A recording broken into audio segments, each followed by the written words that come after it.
Shooting घ्या म्हणजे कसं हां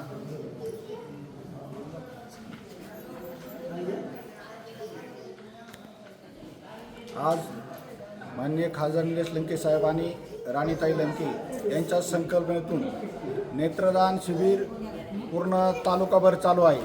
सकाळी नांदूर या ठिकाणी अतिशय उत्स्फूर्त प्रतिसाद मिळाला आहे। आता सावर या ठिकाणी भरपूर प्रतिसाद भेटत आहे आणि तालुक्यातील सर्व गावांना मी विनंती करतो या योजनेचा या शिबिराचा सर्वांनी लाभ घ्यावा।